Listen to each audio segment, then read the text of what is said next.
Alright, full disclosure, I find a lot of fan casting in the realm of pop culture to be woefully basic. But I figured instead of complaining about it, I would just go ahead and contribute my own fan castings on a new series right here on this channel. Let's see how this goes.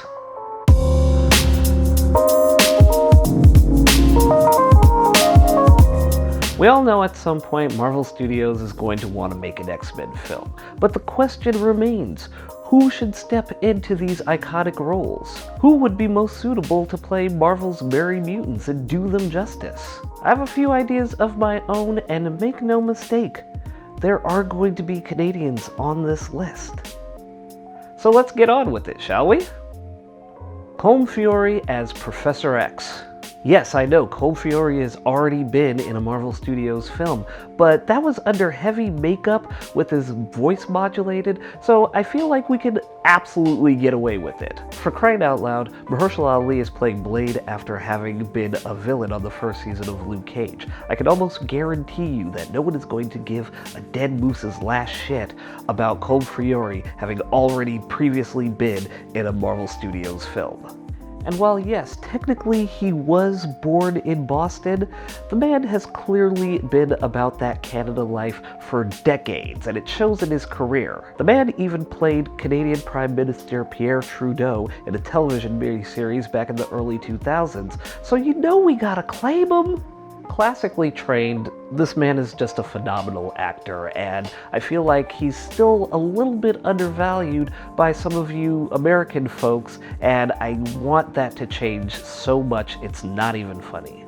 I think he's great as a bad guy, but he's also good in those nice fatherly roles that you kind of need to get that quality for a character like Professor X. He's already played a father and mentor to a group of teenagers with superpowers and drama in the Umbrella Academy, so this isn't necessarily that much of a stretch. Callum Turner as Cyclops. An English actor, Callum Turner actually came to my attention through the film Green Room, which I thought was absolutely amazing, and I thought him in particular, he was great as his character, and there was this sort of understated intensity to him that I really appreciated.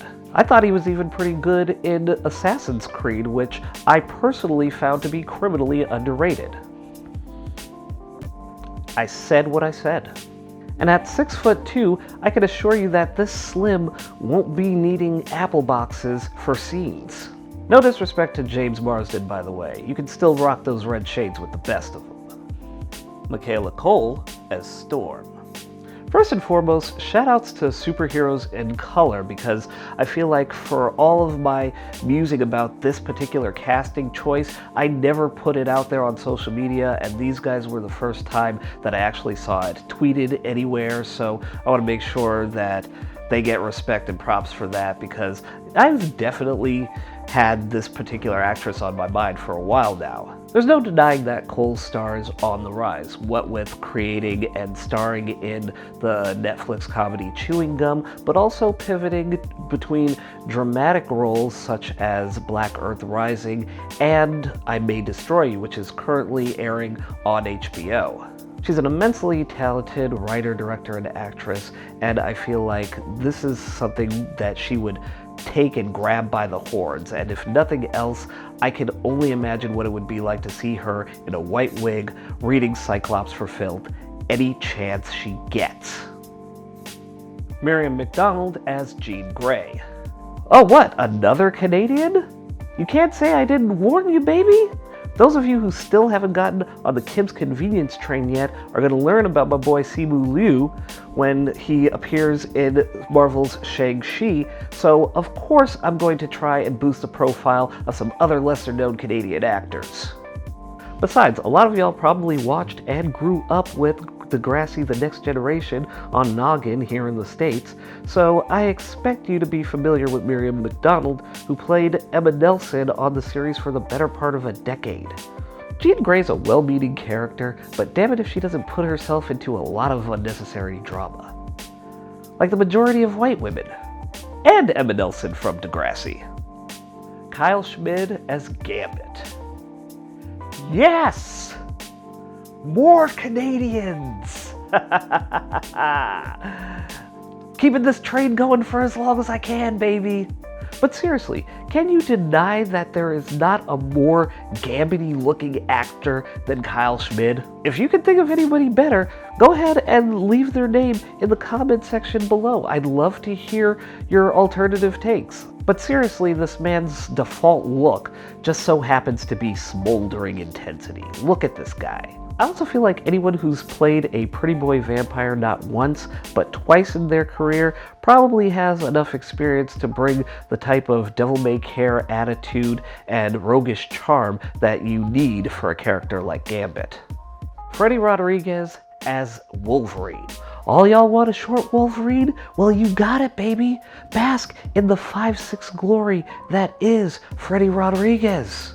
I've loved this actor since he played one of Peter Facinelli's goofy hench bros in the seminal teen classic Can't Hardly Wait, and he has just been putting in work ever since. 6 Feet Under, Harsh Times, Planet Terror. The man is versatile as all hell as far as I'm concerned. And he looks like he does not age. I'm just trying to think outside the box here, so let's get this man in the Marvel workout plan, get him bulked up, and he'll be good to go, baby.